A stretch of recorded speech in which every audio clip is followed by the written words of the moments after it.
TV Imaculada, o Evangelho em primeiro lugar.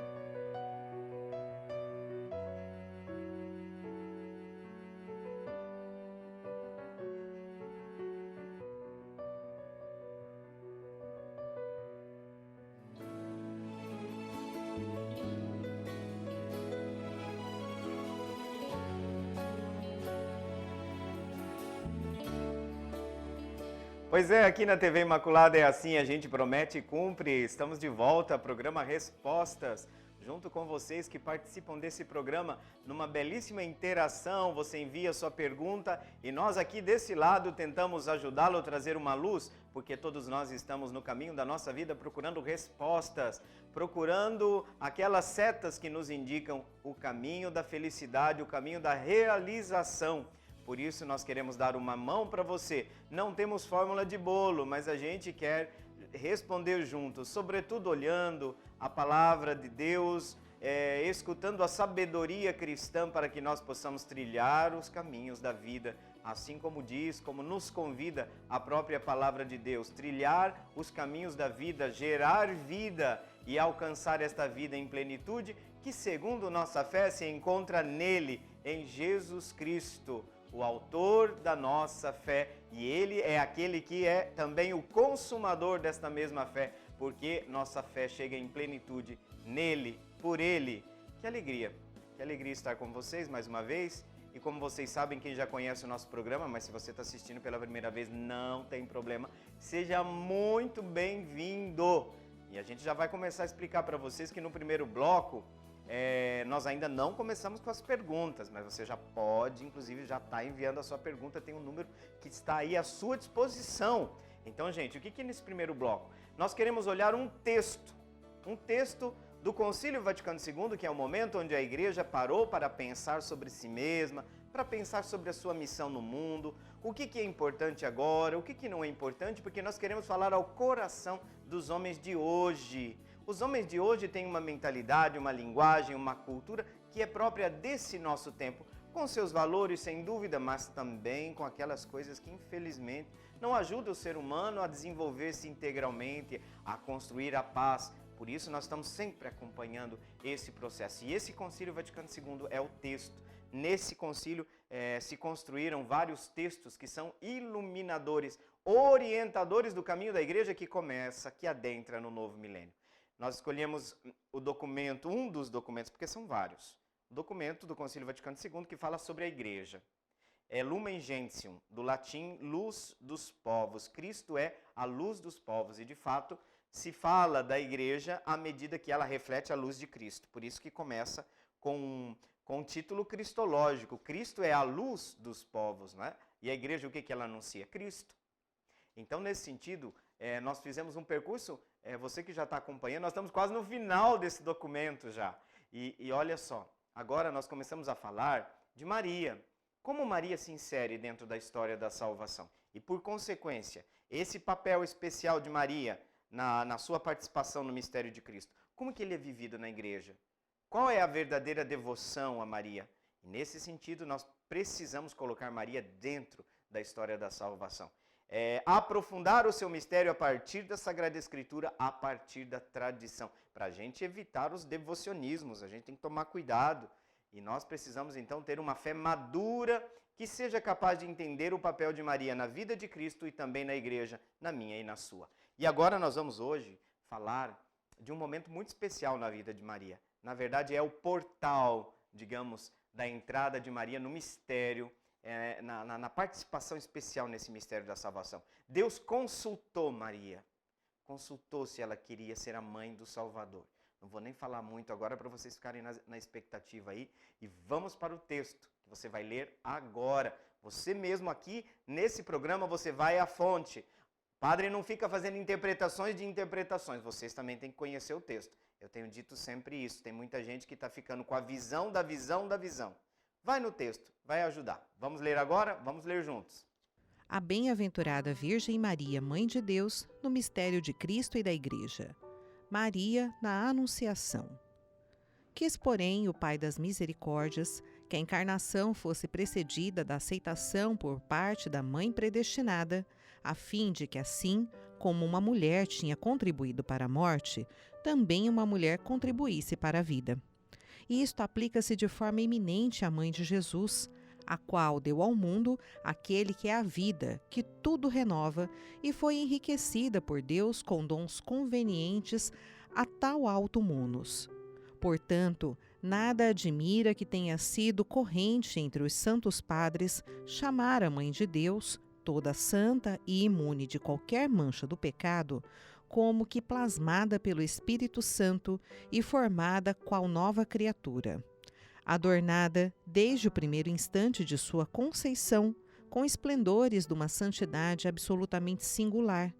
A Virgem de Nazaré, ouvindo a saudação do anjo, mandado por Deus, que lhe chama cheia de graça, responde ao mensageiro celeste: Eis a escrava do Senhor, faça-se em mim segundo a tua palavra. Assim, Maria, filha de Adão, consentindo na palavra divina, tornou-se mãe de Jesus e, abraçando com generosidade e sem pecado alguma vontade salvífica de Deus, consagrou-se totalmente, como escrava do Senhor, à pessoa e obra do seu Filho, servindo ao mistério da redenção sob a sua dependência e com ele pela graça de Deus onipotente. Com razão, afirmam os santos padres que Maria não foi instrumento meramente passivo nas mãos de Deus, mas cooperou na salvação dos homens com fé livre e com inteira obediência. Como diz Santo Irineu, pela obediência ela tornou-se causa de salvação para si mesma e para todo o gênero humano. E não poucos padres antigos, na sua pregação, comprazem-se em repetir: o laço de desobediência de Eva foi desfeito pela obediência de Maria. O que a Virgem Eva atou com a sua incredulidade, a Virgem Maria desatou pela fé. Comparando-a com Eva, chamam a Maria de Mãe dos Viventes e afirmam com frequência: a morte veio por Eva e a vida por Maria. Lumen Gentium, número 56.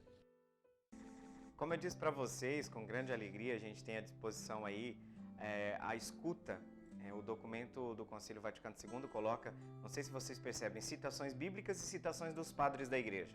Atenção que padres da igreja as pessoas confundem, está aparecendo aí com um P maiúsculo. Não é padre hoje, não é o padre Adriano da vida. Os padres da igreja estão falando aqueles bispos, na sua grande maioria eram bispos, que lá no início do cristianismo, alguns deles recém-conhecido pessoas, aquelas pessoas que conheceram os apóstolos, lá na origem do cristianismo, praticamente sedimentaram a base da reflexão teológica, da fé cristã. Então eles são grandes doutores da fé, ajudaram-nos neste início a condensar, a refletir e a colher aqueles que são os dados da revelação. Por isso que quando eles são citados com P maiúsculo. Porque eles eram grandes bispos, grandes pastores. E pela sua proximidade com o evento Cristo, e como eu disse para vocês, alguns deles tinham conhecido bispos e outros cristãos que tinham convivido com os apóstolos. Nós já estamos ali praticamente na chamada era subapostólica. Os apóstolos já morreram, mas temos testemunhas que conheceram os apóstolos. Então, esse pessoal aí é gente da pesada, no bom sentido. São os dinossauros, digamos assim, da nossa fé. Então, quando fala padres da igreja, estão se referindo a esse período da igreja, lá no início. E tem reflexões muito belas que a comunidade vai colhendo a partir do dado revelado na Sagrada Escritura. Porque está na Sagrada Escritura o fato de que Maria se apresenta como a mãe de todos os viventes. E existe desde o início, gente, não sei se vocês perceberam no texto de hoje, uma contraposição a Eva e a Maria. Eva trouxe pela sua desobediência, pelo seu não dado, digamos assim, à ordem de Deus, ou ao próprio Deus, instaurou-se um clima de morte no mundo. E aí a gente fala que todas essas consequências são sentidas pela humanidade que se fechou em si mesma. Maria, muito pelo contrário, ela, ao contrário de Eva, ela abre a vida. Por quê? Porque Jesus é o autor da vida. Ele vem para salvar, ele vem para reorientar o caminho da humanidade. Por isso, aquilo que Eva fechou, Maria abre. Vamos dizer assim, pela sua total correspondência à vontade de Deus, Maria escancara a porta do seu coração para Deus. E veja que a igreja desde o início teve a consciência de que Maria, por causa de uma missão tão sublime, teria sido preservada desse ranço.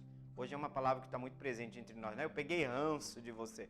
Mas a gente pode dizer que esse ranço que nós temos, que nós chamamos de pecado. O que é esse pecado? Esse desequilíbrio que nós temos dentro de nós mesmos, que nos torna fechados ao projeto de Deus. Que nos torna destruidores da natureza, por exemplo. Que nos torna destruidores dos outros. Por quê? Porque nós entramos num desequilíbrio muito grande.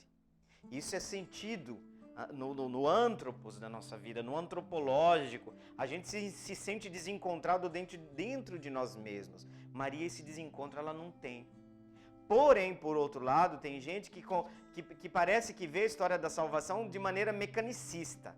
Está tudo programado, tem um script e Maria vai cumprindo o script. Não, Maria cooperou na história da salvação, porque Deus conta conosco. Deus conta conosco. Contou com a cooperação de Maria, mas não significa que Maria foi tocada na sua liberdade, não. Às vezes as pessoas têm uma ideia, isso que eu falei para vocês, mecanicista de predestinação.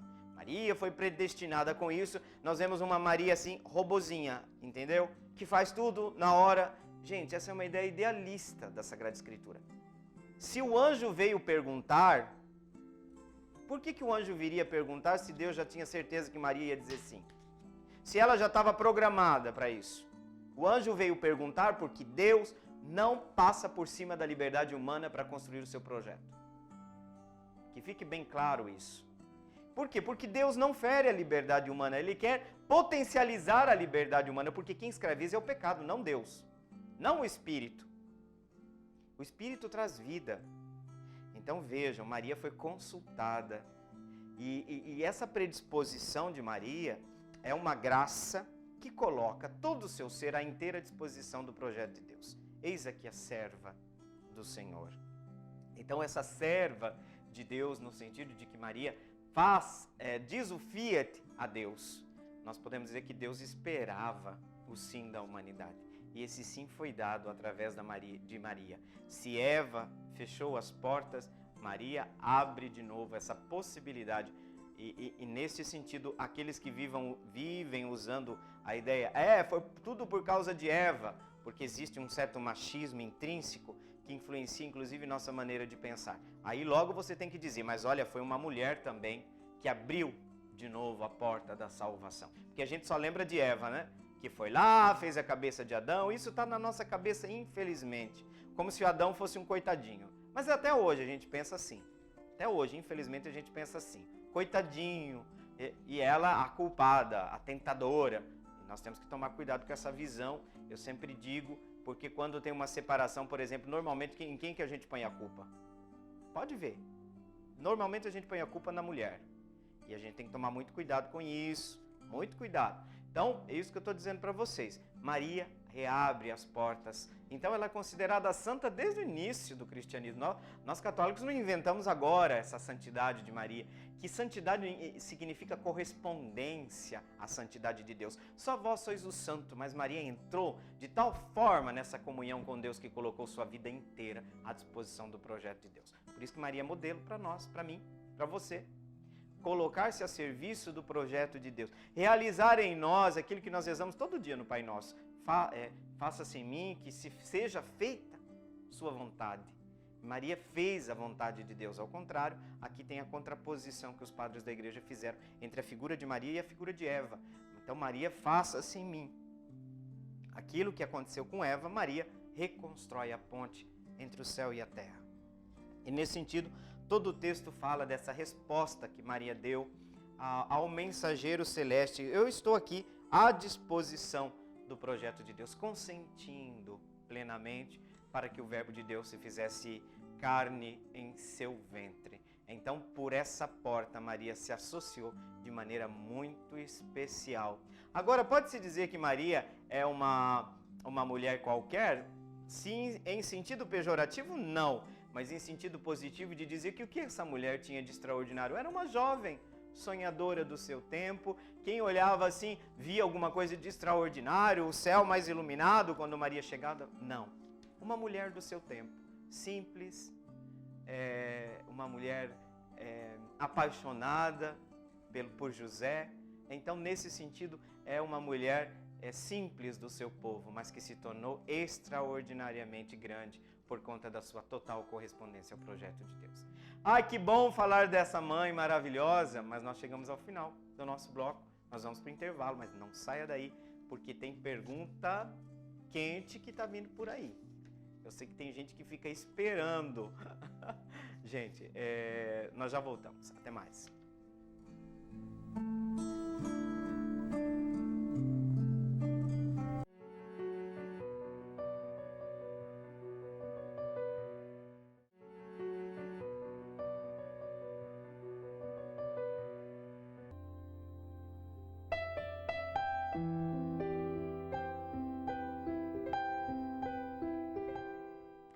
E após esse breve intervalo, nós estamos de volta ao programa Respostas, iniciando agora o segundo bloco do nosso programa de hoje. E nós gostaríamos de agradecer, temos recebido muitas mensagens de carinho de vocês. Olha, não vamos reclamar não, viu? Porque isso dá incentivo, isso dá força também pra gente, porque nós estamos aqui a serviço. Ninguém está aqui para se aparecer. Na verdade, eu nem gosto muito de ficar aparecendo, não. Parece que não, mas o padre é um pouco tímido também. Porém, nós temos que servir. E se nós temos esse instrumento, a palavra de Deus diz que se você precisa trazer luz, que você precisa subir em cima dos telhados para proclamar com alegria a mensagem de salvação. Gente, os telhados modernos são os meios de comunicação. Por isso que a gente está aqui, estamos aqui, servindo vocês. Por isso que esse feedback de vocês, para nós é sempre muito importante. A gente fica muito feliz. Obrigado. A gente gostaria até de lembrar o nome de todos. Às vezes eu encontro alguma pessoa que fala, nossa, estou amando o programa. Não dá tempo de lembrar de todo mundo, mas vocês saibam que a gente tem um carinho muito especial por vocês que estão acompanhando. Nossas orações também são por vocês. Falando em carinho, olha o carinho que a gente recebeu. Um afago, né? A Suzana, lá da Vila Bandeirantes. Suzana, muito obrigado pelo seu carinho. Ela saúda, né? Bom dia, Padre Adriano. Sou fã das suas aulas no programa. Olha, ela chama de aulas. Tá certo, Suzana. A gente sempre traz esse estilo de professor. Não adianta, Suzana, não adianta que acaba aparecendo. Eu me policio um pouco, sabe, nas homilias, porque a homilia não pode ter estilo de aula. Então, homilia é um tipo de comunicação muito específica. E aí a gente precisa estar atento. Mas volta e meia parece que eu estou dando aula. Mas tem que tomar um pouco de cuidado com isso, que são momentos distintos. A Suzana diz o seguinte, gente, sou fã das suas aulas no programa Respostas, como eu tinha dito. A aula de hoje foi muito boa. A aula de hoje eu não sei porque eu coloquei um não aqui. A aula de hoje foi muito, muito boa, como sempre, equilibrado, fiel, claro. Parabéns. Olha só, 3 qualidades aí, 3 elogios, 3 adjetivos que eu vou ser bem sincero, Suzana, que eu primo muito em ter equilíbrio. Porque a gente sabe que uma palavrinha fora, embora, atenção, nós não estamos aqui para agradar todo mundo, não se trata disso. E nem desagradar, porque por muitas vezes tem um discurso assim, que paira sobre a igreja. Fala o que você tem que dizer, porque o evangelho incomoda mesmo. Mas o evangelho é uma boa notícia, em primeiro lugar. Agora, se você apresenta a luz vai mostrar, igual aqui, é muito bem iluminado aqui o cenário, tem que ser. É muito mais fácil eu ver o que? Ali tem tipo uma folhinha que eu estou vendo lá no canto. Aí você começa a ver o que? As coisas, mas em primeiro lugar a luz. Primeiro lugar a luz. No início do cristianismo não se dizia, olha como eles são exigentes, olha como eles se amam, vejam como eles se amam, como eles se querem bem. Então, uma comunidade cristã tem que ser atraente. Cristão com cara de limão azedo, como diz Papa Francisco, não atrai para Cristo. Mas é claro que a verdade na caridade tem que sempre ser dita. Nesse sentido, é que eu disse para vocês que a gente não vai dizer aqui para agradar ou desagradar, mas o equilíbrio é importante. Sobretudo, Suzana, nesse tempo tão difícil. Meu Deus do céu, Suzana, as decepções que eu tenho nessas chamadas redes sociais, Pai do céu, o povo entrou numa lavagem cerebral que dá medo. Dá medo. Sabe o que você faz? Testemunha, não entra nessa. Não entra nessa. As pessoas estão agressivas, desrespeitosas. Gente assim que a gente nunca esperava. Eu sempre falo que desde pequenininho eu tenho muito respeito pelos padres na minha fé. Não significa que a gente não saiba que tem defeitos, que eles têm pecados, que eles têm suas falhas, porque somos todos fomos formados a partir da condição adâmica do nosso pecado. Todos. E nesse sentido, mas eu sempre tenho um cuidado, às vezes quando eu vou nas redes sociais, eu sendo um padre, ainda eu tenho aquele cuidado quando eu vou, talvez contrapor, porque diferença de opiniões são válidas. Um padre nas redes sociais, as pessoas vêm de voadeira, pessoas de idade, com linguajar. Aonde vocês aprenderam isso? Gente, é linguagem de péssimo nível. O que está acontecendo com as pessoas? Tem um jeito de se você é católico. Aliás, eu digo hoje em dia que a gente às vezes tem mais respeito por parte de alguns irmãos, de algumas igrejas, de algumas denominações, irmãos no Senhor que são cristãos, mas são de outra denominação. Até com relação ao próprio Papa. Esses dias um evangélico veio me falar, por que alguns católicos falam de maneira tão agressiva do Papa? Eu falei para você ver, meu irmão, você é um evangélico, está tocado com isso, imagina eu, Padre Adriano. De um evangélico, de um irmão, que evangélico eu também sou, eu amo o evangelho e o cristão tem que viver do evangelho, também sou. Mas tá bom, a gente usa essa terminologia aqui no Brasil. Então vejam, o que está acontecendo com as pessoas. Então eu agradeço quando me chamam de equilibrado. Tem meus desequilíbrios de vez em quando também, viu, Suzana? No programa aqui a gente esconde um pouquinho, mas vai morar comigo para você ver. Brincadeira, para dizer que eu fico feliz quando eu recebo esse elogio, tá? Equilíbrio, fidelidade é importante também, viu, Suzana? Não posso dizer aqui alguma coisa para agradar, porque tem gente aí que é defensor de uma linha, não do pensamento da igreja. Padre, eu tô vendo uns vídeos aqui de um padre. Tá, mas ele é ótimo, ele fala coisas maravilhosas, muitas verdades no que ele está dizendo, mas você saiba que ele é defensor de uma tendência na igreja, não da visão integral. Por que ele faz isso? Não sei, eu não vou julgar, meu irmão, padre, não vou. Mas ele tem um viés. E lembra o seguinte, que normalmente hoje a gente está na modinha, nossa, você com a sua ideologia. Sabe quem não tem ideologia? Essa mesa, esse copo aqui não tem ideologia. Por quê? Se eu entendo ideologia por um conjunto de ideias que sistematiza a minha visão de mundo. Todo mundo tem. Acorda, Maria bonita, levanta e vai fazer o café. Todo mundo tem. A questão é, se essa ideologia ela se aproxima do evangelho ou ela se contradiz ao evangelho. Se ela exclui. Não tem problema de você pensar diferente. O problema é quando o outro tem que ser eliminado porque é o outro. Porque discorda de você ou de mim. Hoje eu tenho dito na internet, olha, eu vou brigar, vou continuar brigando, eu levo cada cacetada que vocês não fazem ideia. Mas eu estou defendendo o direito de dizer que eu posso discordar. Continua sendo um direito discordar. Ok? Suzana, meu carinho para você. Obrigado de coração. E tomara que a gente continue assim, equilibrado, fiel e claro. Né? Clareza também ajuda. Não é todo dia que a gente está tão inspirado não, mas à medida do possível sim, Suzana. Ana Maria também hoje, só afago aqui, Jardim Colúmbia.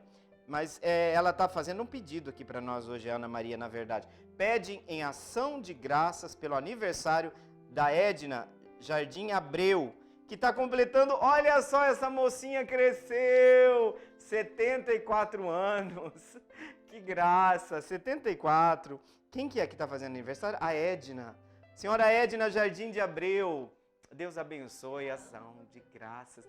A Paloma acabou de me falar aqui que a Edna ama o programa. Mas deixa eu perguntar aqui, Paloma, ela está fazendo... Estela? Ah, desculpa, Estela. Oh, meu Deus. Olha aqui, gente, um furo de reportagem. Um furo diante das câmeras. Desculpa, Estela. Oh, meu Deus do céu. Eu acabei de falar para Suzana que tem dia que o pai está fora da casinha. Estela, desculpa. Mas ela está fazendo hoje? Isso que eu queria saber. É hoje. Ela ama. A Estela está dizendo que ela ama o programa. Gente, dona Edna, muito obrigado pelo carinho. A ação de graças e está pedindo uma bênção também. Vamos dar essa bênção sim. Muito obrigado pela sua participação. A senhora que está sempre ligada aí no programa, a gente fica muito feliz. Obrigado pelo incentivo. Que a senhora, o que a gente vai pedir para ela? Para a senhora, saúde, muita serenidade, muita paz, que a senhora seja sempre rodeada de pessoas que a amam, que dão atenção para a senhora, que a senhora continue tendo muita vontade de viver e causando muita alegria no meio que a senhora vive aí, tá? Meu carinhoso abraço, queria dar esse abraço agora sim, ó, pessoalmente, mas vou ficar devendo. E vamos pedir a bênção de Deus, então, que desça sobre a senhora e sobre a senhora permaneça para sempre em nome do Pai, do Filho e do Espírito Santo. Amém. Parabéns mais uma vez, Deus abençoe. Obrigado, muito obrigado, Ana Maria, por ter lembrado. A gente não podia, Estela, obrigado por lembrar, a gente não podia deixar de passar esse momento. Muito bem, celebrar a vida, que coisa linda. 73 aninhos essa criança. Que graça, 73 anos. Será que a gente chega lá? Vamos ver o que a bondade de Deus vai nos conceder, mas eu fico feliz que com essa sintonia. E, aliás, é uma dessas características, Ana Maria, que normalmente, as pessoas de uma certa idade gostam um pouco do padre. Eu acho que, por exemplo, eu não consigo falar muito com adolescentes. Eu tenho uma dificuldade enorme para me dirigir ao universo dos adolescentes, mas a gente como igreja precisa muito isso. Mas eu fico muito feliz, confortado pelo carinho de vocês. Muito bem, vamos para as nossas perguntas, depois desses afagos, desse carinho. E o carinho continua, mas agora no trabalho, porque a gente está aqui trabalhando para você, servindo.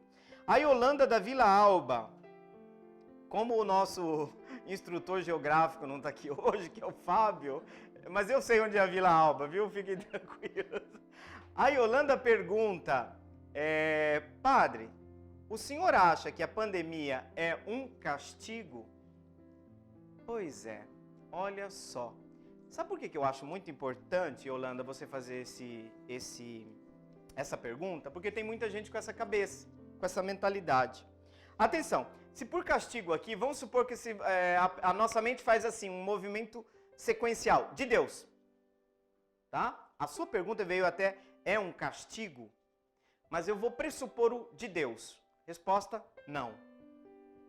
Por quê? Porque a ideia de castigo de Deus, ela é presente no imaginário, mas ela é alimentada por uma revelação que desconsidera o ápice da revelação em Cristo. Então é uma mentalidade que se pauta por uma imagem de Deus muito veterotestamentária, mas que carece ainda da iluminação do Novo Testamento. Porque à luz de Cristo a gente entende o que é o sentido do castigo no Antigo Testamento. Deus é contra o mal, não é contra o malvado. O malvado quer trazer de volta. Qual é o castigo? Vou fazer uma pergunta, Yolanda, vou devolver a pergunta. Padre, eu faço uma pergunta, agora o senhor vai devolver para mim? Uma pergunta, qual foi o castigo que o pai da parábola do filho mais pródigo deu ao filho? Pensa aí, um minuto. Qual foi o castigo que o pai da parábola daquele filho que chegou, pai, eu quero a parte da minha herança, porque eu vou embora. Ele foi um menino meio descabeçado, para não dizer inteiro. O menino gastou tudo. Gastou tudo.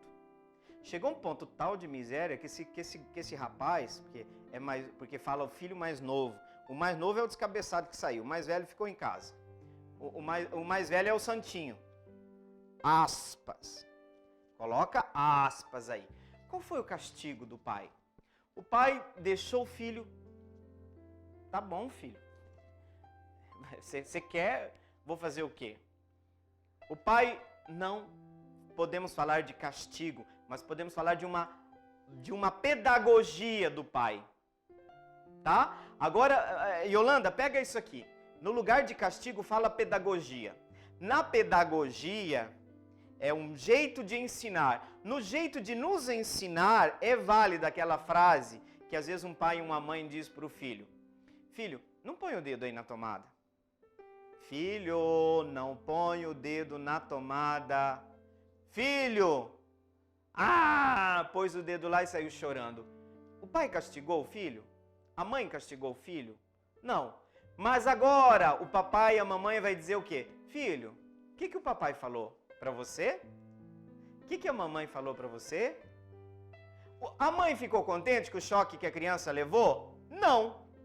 O pai ficou feliz que o filho não estava podendo comer nem lavagem de porco? Não. Mas agora isso se torna uma ocasião de ensinamento. Então o que a gente tem que dizer é, a pandemia é uma ocasião que a gente tem que parar e repensar o nosso modo de ver o mundo. Tem algum problema por detrás da causa dessa pandemia. E nós não vamos procurar em Deus.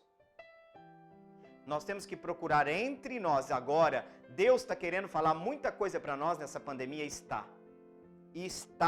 Deus está gritando para a humanidade. Não continua por aí. Não, humanidade, não põe o dedo na tomada. Sabe como que nós estamos fazendo, Yolanda? Nós estamos nos aproximando do dedo da tomada. A humanidade está querendo levar o choque. O que a gente não aprende com o amor, às vezes a gente aprende com a dor. Não fala assim? Então é um castigo, agora tira de Deus. É um castigo? É um castigo, no sentido de que a lei humana, na sua natureza, tem uma ordem, tem uma sistematização. Nós estamos fraturando a harmonia com o mundo criado. Nós precisamos pensar que o mundo é uma casa comum. Viu a interdependência, um vírus que começou lá na China. Eu não tenho nada a ver com a China. Negócio da China. Chegou aqui, ceifou a vida de milhares de pessoas. O mundo vive interligado completamente. A sorte de um país pode interferir drasticamente na sorte de outro. Então tem vários ensinamentos, Yolanda, vários ensinamentos que essa pandemia tem que trazer para nós. Eu vou dizer, nós já estamos terminando, eu queria até falar um pouquinho mais, mas tem que vir um intervalo. Eu vou te dizer uma coisa, Yolanda, eu tenho a impressão que nós vamos aprender muito pouco. Tá? Aí você vai falar, nossa, padre, o senhor é um pessimista. Não, mas é o que eu estou vendo, me dá a impressão que nós continuamos brigando, nós continuamos prescindindo da sorte do outro. E a gente quer fingir de novo que o mundo está indo bem, quando na verdade o mundo está completamente ferido. Tá? Tô com medo, porque parece que tem muita gente que levou o choque, mas continua fingindo que nada aconteceu. Pois é, uma pena. Vamos para o intervalo. Yolanda, obrigado pela sua participação. Mas não saia daí você também não, viu? Porque tem mais perguntas e pode ser que tenha muita coisa interessante também no próximo bloco para você. Já voltamos.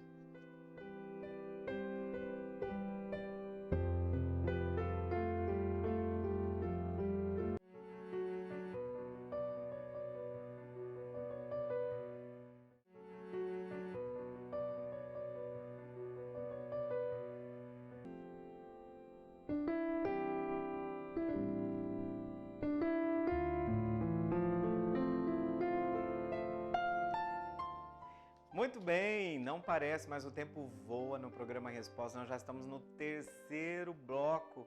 Gente, muito obrigado pela perseverança, pela participação de todos vocês. Nós acabamos no bloco anterior de responder a pergunta da Yolanda. E agora, eu estava observando no intervalo que tinha uma propaganda, uma publicidade do Tribunal Superior Eleitoral falando pra gente, olha, que o seu voto tem poder. Então, nesse sentido, vem uma pergunta que eu penso que seja muito oportuna. Inclusive, é uma pergunta da Mara. E que é muito oportuna para nós porque nós estamos meio confusos. E o que eu percebi? Que essa pergunta que a Mara fez tem chegado também para mim nos bastidores, às vezes, do meu Facebook, das redes sociais. Como agir como cristão agora diante de uma nova campanha? Está aí. Estamos diante de uma nova campanha. Primeira coisa que eu digo, qual é o sistema político do nosso país? Você precisa ter claro que nós estamos numa democracia. Você vai dar até, de repente, uma risada aí você que está em casa. Tudo bem, uma democracia ainda frágil, concordo. Uma democracia que tem que...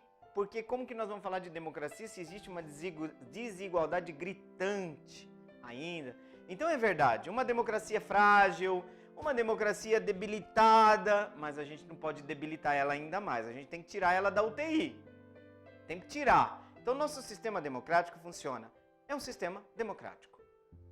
O voto tem um poder muito grande, muito importante. E ele é pluripartidário. O que significa? Que não tem só um partido. Sabe onde aqui tem só um partido? Em ditaduras. Nos regimes ditatoriais, existe um pensamento único, um partido único e a perseguição a todo mundo que discorda. Não é o nosso caso. Nosso caso tem partidos que vão mais para uma linha ligada à tendência de esquerda, outra linha ligada à tendência de direita. O que a gente encontra nesse meio, os radicalismos de um lado e de outro. O que a gente tem que evitar? O que a gente tem que evitar ao máximo? Primeira coisa é, nesse mar de fake news, de mentiras, de acusações, tem várias pessoas, por exemplo, dizendo, olha, você é assim, você não pode votar assado. Não, você vota em quem você quiser. Pautado, claro, claríssimo, no caso de nós cristãos, pelos nossos valores. Eu não vou escolher um candidato que o evangelho vai para um lado e ele vai para o outro. Não dá, não dá. Outra coisa, nós cristãos, como que nós temos que votar? Pensando num candidato que conheça a doutrina social da igreja. A igreja tem uma visão de política, a igreja tem uma visão de economia, a igreja tem uma visão de democracia, vai apresentar as luzes e as sombras. Porque todo sistema é criticável. Porque são sistemas humanos. São sistemas que tentam organizar a vida em sociedade, mas não tem nenhum perfeito. A igreja nunca canonizou nenhum sistema. E ela não se equipara a nenhum deles. Nem monarquia, nem democracia, nem... Tem elementos que são distintos, porque nós estamos falando de uma instituição sui generis nesse sentido. Ela não é regida somente por esses critérios. Então nós precisamos o quê? Conhecer a doutrina social da igreja. O que ela diz? Isso que é importante, porque a doutrina social da igreja é fiel ao magistério, é fiel aos nossos ensinamentos. Então você precisa, antes de mais nada, conhecer os candidatos. Não se furte, se precisar mudar de lado, muda. Você tem total direito de repensar, inclusive, os critérios que você tinha para escolher um candidato. Vamos supor, está todo mundo reclamando dos que estão eleitos, porque o Brasil está assim, porque o Brasil está assim. Eles estão lá porque eu e você votaram neles. Tá? Eles não foram lá, eles não usurparam um poder que não foi deles. Foi dado para eles. Você assinou a carta e deu. Se bem que essa assinatura tem que entender bem, porque nós temos o nosso trabalho de cidadania também de acompanhar aqueles que foram eleitos. Agora, gente, tem que conhecer. Não tratem, eu vou dizer uma coisa aqui bem clara, não trata mal as pessoas que estão se candidatando.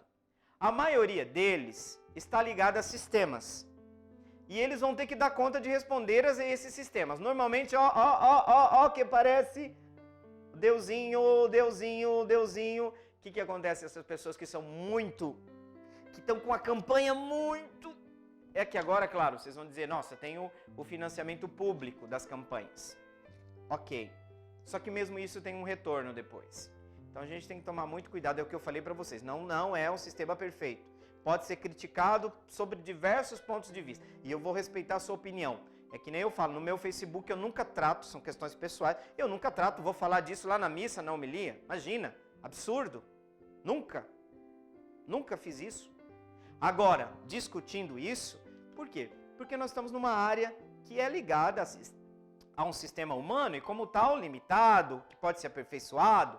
Então, gente, vejam, por favor, cuidado. Pessoas que gastam muito em campanha, normalmente a gente sabe que ele vai ter que pagar esse preço. Tá?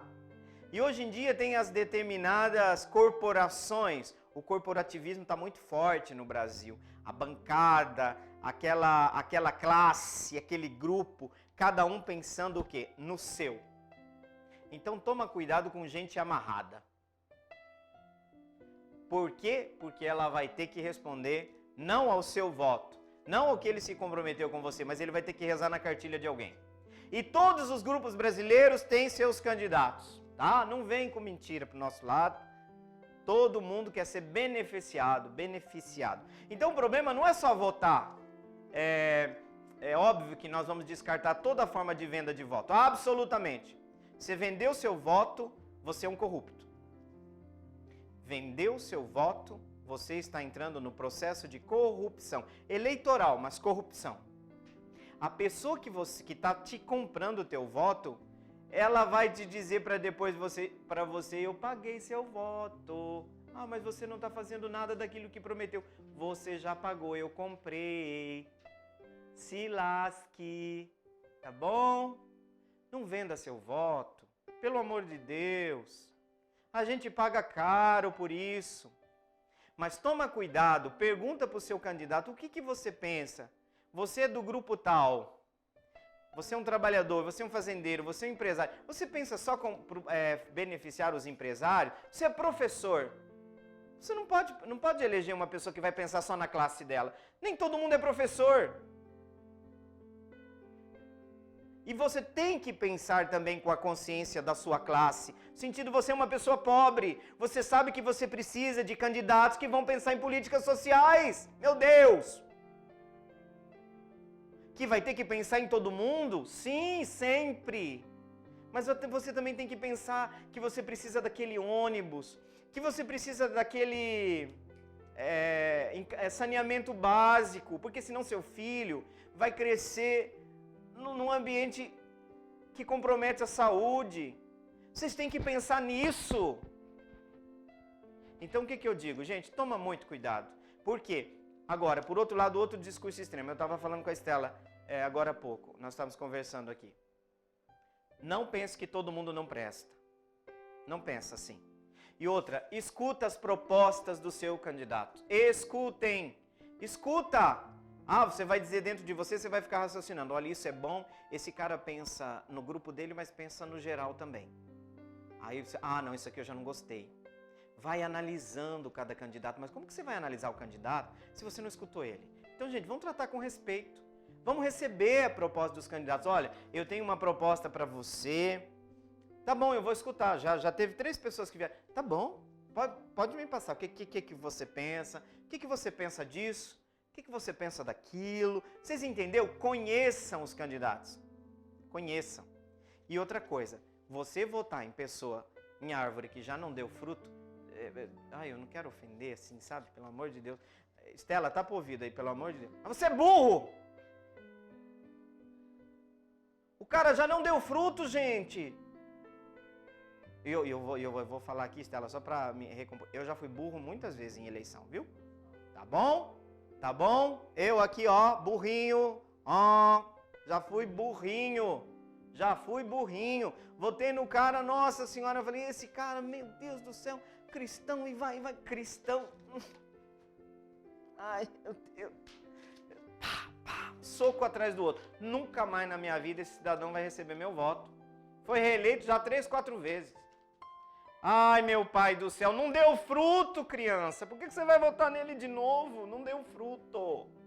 Troca, vamos trocar esse povo. Tem gente que vive da política. E outra coisa, política é servidor. Política é servidor do Estado. Servidor. E fuja de quem cai em radicalismos. Tá? Fuja de quem cai em radicalismos. Fuja, escapa. Ele vai perseguir alguém. Todo radical tem que matar alguém.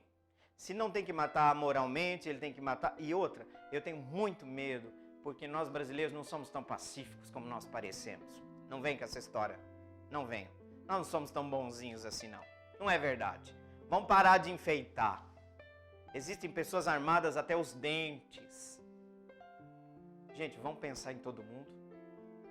E outra coisa, eu vou falar aqui uma coisa para vocês, isso aqui é parte minha. Não vota em padre e não vota em pastor que está ligado a determinadas denominações. Não vote. Eu falo, a pessoa vai, mas é padre. Não, ele está ligado a uma.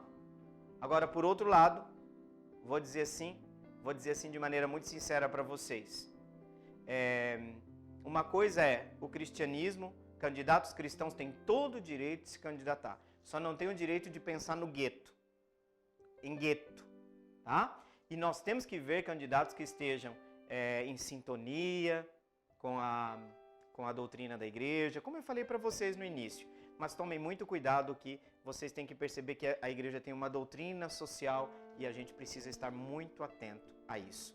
Então tem bons candidatos por aí, fiquem atentos, conheçam, façam discernimento. Repense, pense de novo, olhe a vida do cara, olhe o nível dele, olhe o que ele fez já pela comunidade. Fique de olho, tá bom? Excelente formação, eleição para todos nós, porque isso é o melhor para o nosso país. E tomemos muito cuidado então com grupos religiosos que depois vão querer a conta de volta também. E a gente precisa estar muito... Isso vale para nós católicos também, hein? Estou dizendo, tanto que eu citei os dois lados para ninguém pensar. Agora tem gente de comunidade católica, evangélica, muito boa por aí, tá? Muito boa. Maravilha. Gente, chegamos ao final, já me avisaram, a Estela avisou. Gente, muito obrigado pela sua presença no nosso meio, pela sua participação nesse programa, e nós vamos invocar a bênção de Deus sobre você, sobre a sua vida, sobre os seus projetos, sobre os seus sonhos, por que não também sobre esta campanha política, para que nós possamos eleger aqueles candidatos que vão ajudar nosso povo a desenvolver, a crescer e, sobretudo, a superar a pobreza e a desigualdade social de nossa comunidade, de nossa sociedade. Desça sobre vocês a bênção de Deus Todo-Poderoso, Pai, Filho e Espírito Santo. Amém. Gente, um abraço enorme para todos vocês. E não se esqueçam que logo no próximo sábado a gente tem aquele encontro marcado. Não falte, até lá. Tchau. Meu coração é para ti, Senhor.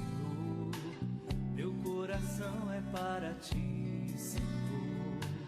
Meu coração é para ti, Senhor. Meu coração é para ti.